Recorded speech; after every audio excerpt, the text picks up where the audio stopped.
하나님의 말씀, 구약성경 룻기서의 말씀을 볼 차례인데요. 룻기서 3장 7절에서 11절까지의 말씀입니다. 자, 룻기서 3장 7절에서 11절까지 우리 함께 읽도록 하겠습니다. 시작. 보아스가 먹고 마시고 마음이 즐거워 가서 곡식 반더미의 끝에 눕는지라. 룻이 가만히 가서 그의 발치 이불을 들고 거기 누웠더라. 밤중에 그가 놀라 몸을 돌이켜 본즉 한 여인이 자기 발치에 누워 있는지라. 이르되 내가 누구냐 하니 대답하되 나는 당신의 여종 룻이오니 당신의 옷자락을 펴 당신의 여종을 덮으소서. 이는 당신이 기업을 물을 자가 됨이니이다 하니 그가 이르되 내 딸아 여호와께서 내게 복 주시기를 원하노라. 내가 가난하건 부하건 젊은 자를 따르지 아니하였으니 내가 베푼 인애가 처음보다 나중이 더하도다. 그리고 11절이 안 나와 있고요. 11절은 제가 읽겠습니다. 그리고 이제 내 딸아 두려워하지 말라. 내가 내 말대로 네게 다 행하리라. 내가 현숙한 여자인 줄을 나의 성읍 백성이 다 아느니라. 하나님의 말씀입니다. 아멘. 잠깐 기도하겠습니다. 아버지, 오늘도 주님의 말씀이 우리의 발의 등이고 우리의 길의 빛이 되어주시기에 아버지, 오늘도 주의 말씀을 기쁨과 즐거움으로 받습니다. 하나님, 우리의 마음판을 올려드리오니 뚜렷이 주의 말씀을 새겨주시고 또 우리가 말씀에 집중하지 못하게 방해하는 것들 다 막아 주시옵소서. 예수님의 이름으로 기도합니다. 아멘. 우리 지난주에는 사사시대의 이야기를 나누었어요. 하나님을 왕으로 인정하지 않고 자기 소견에 올바른 대로 살았던 그 시대 사람들이 결국은 뼈저린 후회만이 남았다 하는 것을 우리 살펴보았는데요. 그렇지만 아무리 어두운 시대라 할지라도요, 하나님은 늘 하나님의 사람들을 예비해 놓으십니다.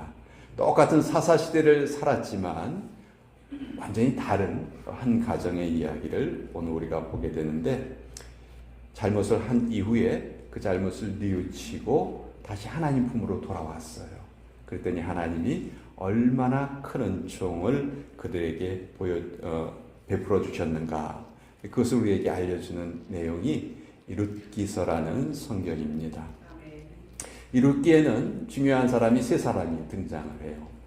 시어머니 나오미가 나오고요, 며느리 룻이 나오고, 그리고 나중에 그 며느리하고 결혼하게 되는 보아스라는 이 세 사람이 나오게 됩니다. 자, 이 앞부분의 이야기는 아마 여러분들 잘 알고 계실 거예요. 원래 나오미는 베들레헴에 살고 있었어요. 그런데 베들레헴에 흉년이 드니까 그 흉년을 피해서 모압 땅으로 옮겨가서 살게 됩니다. 남편도 같이 가고 두 아들도 데리고 갔어요. 근데 모압 땅에 가서 어떤 일이 있었냐 하면 두 아들의 며느리를 거기서 구했거든요. 근데 거기서 한 10년쯤 살다 보니까 나오미의 남편이 죽습니다. 또 그 생떼 같은 두 아들도 그 모압 땅에서 죽고 말았어요. 그래서 10년이 지난 후에는 정말 나오미에게는 아무것도 남은 것이 없었습니다. 남편도 없고 아들도 없고. 그래서 나오미는 다시 하나님의 품으로 돌아오려고 합니다. 베들레헴으로 돌아오려고 하죠. 근데 이 두 며느리가 마음에 걸리는 거예요. 거기서 다 남편을 잃었잖아요. 모압 여인들이거든요. 그러니까 그 두 며느리에게 너희는 그냥 여기에 남아 있어라. 나 혼자 돌아가겠다. 그런데 그때 둘째 며느리였던 룻은 끝까지 나오미와 떨어지려 하지 않죠. 제가 어머니와 함께 돌아가겠습니다. 어머니의 하나님이 나의 하나님이 되실 것입니다. 그래서 그 고백을 하고 이제 베들레헴 땅으로 돌아오게 됩니다. 자, 베들레헴 땅으로 돌아온 이 두 여인, 겉으로 보기에는 정말 텅 빈 인생입니다. 그 시대에 남편이 없다 하는 것은 정말 여성들에게는 살기가 힘들었던 그런 시대였어요. 그래서 그때 남편이 없는 여인들은 노예가 되는 경우도 아주 많이 있었다고 합니다. 그런데 하나님께서 이렇게 다시 하나님의 품으로 돌아온 이 나오미와 룻을 위해서 한 사람을 예비해 놓으셨는데 그가 바로 보아스라는 남자였어요. 이 보아스는 베들레헴의 아주 유력한 자였습니다. 부자였어요. 그래서 밭을 많이 가지고 있었습니다. 근데 가난한 사람들을 위해서 이삭 줍는 것을 당시에 허용을 했는데요. 이 룻이 이 보아스의 밭에 가서 이삭을 줍게 돼요. 그리고 보아스는 이 룻을 잘 대해주려고 주변 사람들에게 이야기를 합니다.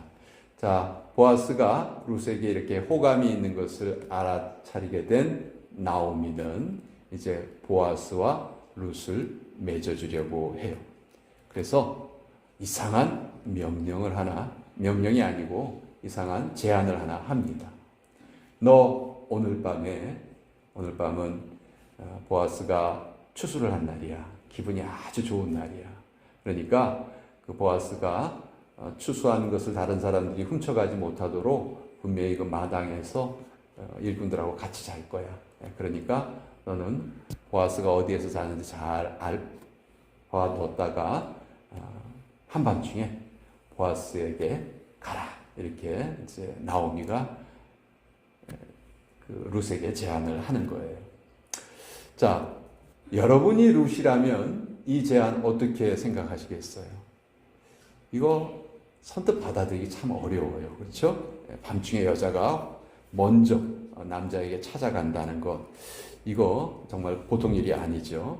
아무리 보아스가 존경할 만한 인물이고 또 룻도 이 보아스를 흠모했을 수도 있겠지요. 그렇지만 여자가 먼저 이렇게 구애를 한다는 것은 당시 상황에서는 참 쉽지 않은 일입니다. 그리고 또 말하기 좋아하는 사람들은 뭐라고 얘기할까요? 야, 저 모압 땅에서 돌아온 저 젊은 이방 여자가 베들레헴의 그 나이든 그 부자 노인에게 팔려가는구나. 뭐 이런 식으로 또 모르는 사람들은 그렇게 말할 수도 있는 그런 상황이에요. 게다가 만약 보아스가 이 룻이 찾아갔을 때 받아주지 않으면 어떻게 될까요? 큰일 나겠죠. 종들이 다 깨서 그 현장을 목격할 겁니다. 한밤중에 젊은 여자가 보아스를 찾아왔으니까요. 자, 그러면 그때까지 룻에 대한 평판. 룻은 정말 효성이 지극한 며느리라서 시어머니를 떠나지 않고 베들레헴으로 같이 왔다. 또 시어머니를 위해서 열심히 이삭을 주우면서 참 봉양을 잘한다. 이런 평가가 있었는데 이런 평가가 아마 순식간에 휴지 조각이 되고 말 겁니다. 반대로 야, 저 모압에서 온 저 룻이란 여자 알고 봤더니 돈을 되게 좋아하네. 돈 많은 부자한테 찾아가네. 그리고 한밤중에 아무도 모를 때 찾아가네. 야, 참 무섭다, 야. 음흉한 여인이다. 뭐 이런 조롱과 멸시를 받을 수 있었을 거예요. 또 만약 그게 그렇게 된다면 더 이상 이삭을 죽을 수 없었겠죠. 나오미가 대신 이삭을 주어야 하는 그런 어려운 상황이 벌어질 수도 있었을 것입니다. 자, 이런 여러 가지 상황이 있을 수가 있어요. 그러니까 룻이 얼마나 고민을 많이 했겠어요. 그렇죠? 근데 룻이 이때 이 시어머니의 제안에 대해서 결단을 내립니다. 아, 내가 시어머니의 말씀이니까 무조건 순종해야지. 또 내가 뭐 이스라엘 땅에 왔으니까 이스라엘 사람들의 법을 따라야지. 그런 생각이 아니었어요. 룻이 시어머니의 이 제안을 받아들인 것은 단 한 가지 이유였습니다. 보아스가 하나님의 법에 의하면 자기의 가정을 다시 되살려 줄 사람이었거든요. 기업을 물을 자다. 룻기에서는 그렇게 말하고 있는데 그것이 하나님의 뜻이었기 때문에 만일 그것이 하나님의 뜻이 나에게 임한 것이라면 분명히 보아스가 허락할 것이다. 나는 하나님의 뜻이 이루어지는지를 꼭 확인해야 되겠다. 그 한 가지 이유였어요. 다른 이유가 없었어요. 그래서 밤중에 보아스를 찾아갑니다. 그리고 날 좀 보호해 주세요. 이렇게 요청을 하죠. 근데 그 표현을 어떻게 하냐면 당신의 옷자락을 펴서 나를 덮어주세요. 이렇게 표현을 하고 있거든요. 여기 이제 덥다라는 표현이 나와요. 저는 오늘 여러분과 함께 이 덥다라는 표현을 가지고 하나님의 은혜를 좀 함께 나누어 보려고 합니다. 이 덥다라는 표현, 덮어주신다 이 표현은요, 성경 전체에서 정말 중요한 의미를 가지고 있어요. 하나님의 은혜를 표현하는 여러 가지 단어가 있는데 그 중에서도 이 덥다라는 단어가 아주 중요한 단어입니다. 여러분, 하나님이 모세에게 성막을 지어라 이렇게 명령하셨습니다. 근데 그때 그 성막을 어떻게 지어야 하는지 네가 알아서 지어라 이렇게 말하지 않으셨어요.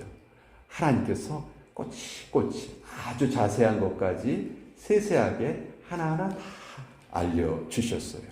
재료는 어떻게 무슨 재료를 써라, 색깔은 무슨 색깔을 해라, 또 모양은 어떤 모양으로 만들어라, 다 알려주셨거든요.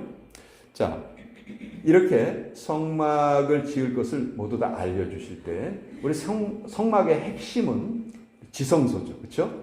그 지성소 안에 들어있는 법궤가 성막 전체에서도 가장 중요한 그런 존재예요. 근데 하나님께서 이 법궤를 어떻게 만들라 말씀하셨냐 하면 그 네모난 통을 만들고 그 통을 금으로, 정금으로 뚜껑을 해서 그것을 덮어라 이렇게 알려주셨어요. 그리고 그 1년에 한 번 대제사장이 이스라엘 모든 백성들의 죄를 짊어지고 그 지성소에 갑니다. 그래서 제사드린 그 제물의 피를 그 법궤 뚜껑 위에 부어요. 뚜껑 위에 붓도록 하나님 그것도 다 알려주셨어요.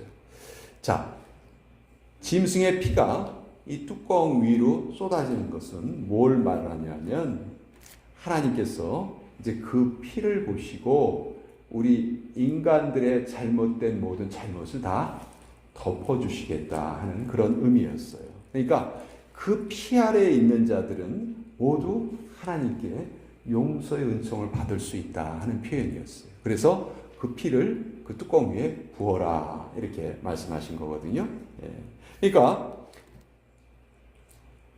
하나님께서 짐승의 피를 보시고 그 이스라엘 백성들의 죄를 용서해 주신다. 근데 그 피가 법궤의 그 뚜껑 위에 부어진다. 그래서 그 피 아래에 있는 자들이 하나님께 용서를 받는다. 여러분, 이게 바로 성경이 말씀하시고 있는 복음이에요. 이것이 하나님이 우리를 구원해 주시는 방법이에요.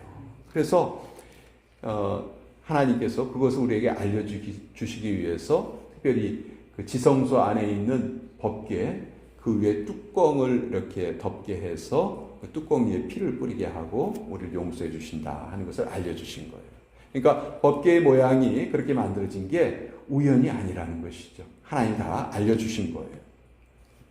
또 그보다 이전에 창세기에 보면 창세기 1장 2절에 땅이 혼돈하고 공허하며 흑암이 깊음 위에 있고 하나님의 영은 수면 위에 운행하셨다. 이런 구절이 있습니다. 근데 여기 운행하셨다는 요 단어가 덮다는 단어하고 동의해요. 덮어준다는 동의어예요. 그러니까 여기 2절에 나오는 흑암, 공허, 혼돈 이거는 구원받기 이전의 우리 모습이라고 할 수 있거든요. 근데 이것을 무엇이 지금 덮으시는 겁니까? 하나님의 영이 수면 위에서 덮고 계신다. 그러니까 이것도 하나님의 은혜를 우리에게 보여주시는 그런 표현이겠죠. 또 우리가 잘 아는 노아의 이야기에도 덮어준다는 표현이 등장을 해요. 노아가 하루는 술에 취한 적이 있었죠. 그래서 얼마나 술이 취했는지 어떻게 잤어요? 뻘거벗고 잤어요. 왜 뻘거벗고 잤는지 이해를 못하겠어. 하여튼 몸이 뜨거워서 그랬는지 하여튼 그런 적이 있었어요. 근데 이때 둘째 아들 함이 이 모습을 제일 먼저 봐요. 근데 이 함이 아버지가 그 술에 취해서 벌거벗고 자고 있는 모습을 보고 어떻게 합니까? 밖에 나가서 자기 형제들에게 막 떠벌립니다. 그랬더니 이 첫째하고 셋째는 어떻게 했죠? 아버지의 그 수치스러운 모습을 보지 않으려고 뒷걸음질 쳐가지고 옷을 들고 가서 그 아버지를 덮어줘요. 그리고 아버지의 그 부끄러운 모습을 보지 않으려고 했어요. 나중에 노아가 잠이 깼죠. 잠이 깬 후에 어떻게 말합니까? 그 자기를 비난했던 그 함의 자손들을 저주를 하고 또 자기를 덮어주었던 첫째하고 셋째에게는 복을 이렇게 선언을 하죠. 여기도 보면 덮어준다는 표현이 나와요. 부끄러움을 덮어주는 거예요. 이것이 하나님의 은혜시라는 거죠. 자, 신명기에 가면 좀 더 구체적으로 이 덮는다는 표현을 독수리의 날개로 덮으신다 이렇게 말합니다. 신명기 32장에 보면 마치 독수리가 자기의 보금자리를 어지럽게 하며 자기의 새끼 위에 너풀거리며 그의 날개를 펴서 새끼를 받으며 그의 날개 위에 그것을 엎는 것 같이 여호와께서 홀로 그를 인도하셨고 그와 함께한 다른 신이 없었도다. 여기도 보면 하나님께서 출애굽한 백성들을 이끌어 오실 때 어떻게 이끌어 오셨느냐? 마치 독수리가 그 날개 속에 자기의 새끼들을 품는 것처럼 날개로 덮어서 이스라엘 백성들을 이끌어 주셨다. 이렇게 말합니다. 이 독수리 날개가 룻기서에 보면 옷자락이라고 표시되고 있는 거예요. 이 두 단어가 똑같은 단어예요. 히브리어에서.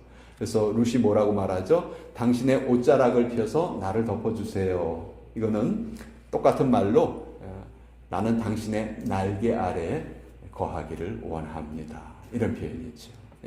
자, 창세기를 보면 하나님의 영이 수면을 덮었습니다. 출애굽기를 보면 속죄소에서 법궤 위를 속죄소가 덮었습니다. 또 신명기에서는 이스라엘 백성들을 하나님께서 독수리의 날개로 덮어주셨고요. 이제 룻기에서는 룻을 무엇으로 덮느냐? 보아스의 옷자락이 룻을 덮어줍니다. 자, 이렇게 덮어주시는 것이 하나님의 은혜예요. 그 당시 룻이 살았던 당시에는 이 나를 옷으로 좀 덮어주세요라는 것이 사실은 남자가 여자에게 청혼을 할 때 쓰는 말이었어요.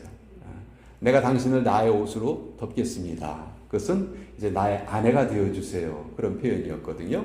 근데 이것을 룻이 먼저 보아스에게 말하는 것이죠. 나 지금 추우니까 옷 좀 덮어주세요. 이런 게 아니에요. 그러니까 나를 옷으로 덮어주세요라는 것은 나를 당신의 아내로 맞이해 주세요. 그런 뜻이에요. 청혼을 하는 거예요.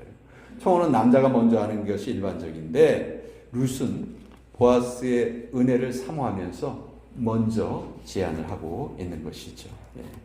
자, 그래서 룻도 룻이지만 여러분 보아스도 얼마나 놀랐을까요? 밤중에 일어나 보니까 낯선 여인이 자기 잠자리에 와 있는 거예요. 그래서 깜짝 놀랐는데 알고 보니까 룻이 찾아온 것이죠. 그리고 룻이 자기에게 나를 당신의 옷자락으로 덮어주세요. 즉 아내로 맞이해 주세요. 이렇게 부탁을 하고 있는 거예요. 그러니까 이렇게 갑작스런 그 제안을 받은 보아스지만 보아스는 사실 룻을 눈여겨보고 있었거든요. 그렇기 때문에 이 자리에서 룻의 이 청을 아주 흔쾌하게 받아들입니다. 내가 내 말대로 다 행하겠다. 이렇게 룻에게 말을 해요. 사실 보아스가 처음에 룻을 봤을 때 룻을 보자마자 한 말이 있었어요. 그 말이 뭐냐면 이스라엘 하나님 여호와께서 그의 날개 아래 보호를 받으러 온 내게 온전한 상 주시기를 원하노라. 이게 보아스가 룻을 처음 봤을 때 한 말이었거든요. 하나님이 그 날개 아래 너를 품어주셨으면 좋겠다.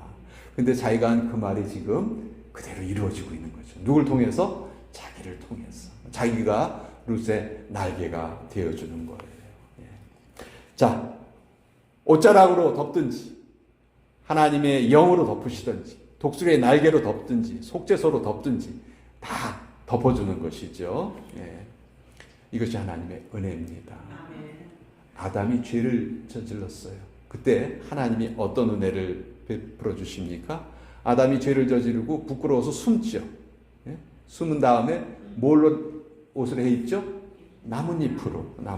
근데 하나님은 어떻게 하셨어요? 나뭇잎은 있으나 마나잖아요. 그러니까 가죽 옷을 지어서 입혀주십니다. 이게 룻기의 표현을 빌리자면 하나님이 옷자락으로 덮어주신 거예요. 아담을. 그렇죠? 또 누가복음 1장 35절에 그 유명한 마리아에게 천사가 나타나서 예수님을 잉태할 것이다 이렇게 예언하는 장면이 있는데요. 거기에도 이런 표현이 나옵니다. 성령이 내게 임하시고 지극히 높으신 이의 능력이 너를 덮으시리니. 하나님의 지극히 크신 능력이 너를 덮어주실 것이다. 그러니까 성경은 하나님의 은혜를 무엇을 표시하고 있다고요? 덮는다는 말로 표현하고 있는 거예요. 이게 성경 창세기부터 시작해서 쭉 계속 이어지고 있는 거죠. 그러니까 구원의 메시지가 뭐냐? 간단하게 말해서 하나님이 인간을 덮어주시는 거예요. 이것이 하나님의 구원이고 성경 전체는 이 구원의 메시지가 계속 이어지고 있는 것이죠. 자, 자기 한 몸 정말 거두기 힘든 그런 젊은 과부 룻. 이 룻은 늙은 시어머니까지 모시고 어떻게 해서든지 그 쓰러진 가문을 다시 세워야 되겠다. 몸부림을 쳤어요. 그것이 자기의 운명을 바꾸고 결국 자기의 가문을 다시 일으켜 세우죠. 그리고 놀랍게도 거기에만 그친 것이 아니고 룻은 메시아의 조상에 오르게 되는 거예요. 생각해보면 룻이 했던 행동은 한 개인이 자기 가문을 살리기 위한 아주 작은 헌신에 불과했던 이야기예요. 그렇지만 하나님께서는 그 룻을 통해서 하나님 나라의 큰 그림을 그리고 계셨던 것이죠. 그래서 룻의 후손을 통해서 메시아가 이 땅에 오시게 됐던 거죠.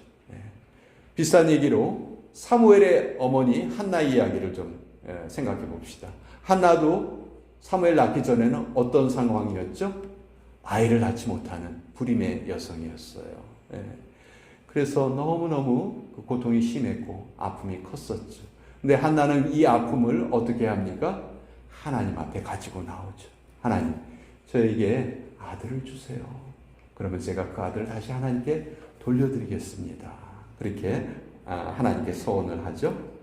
자, 열심히 기도하고 하나님은 이 기도에 응답하셔서 한나에게 사무엘을 허락하셨습니다.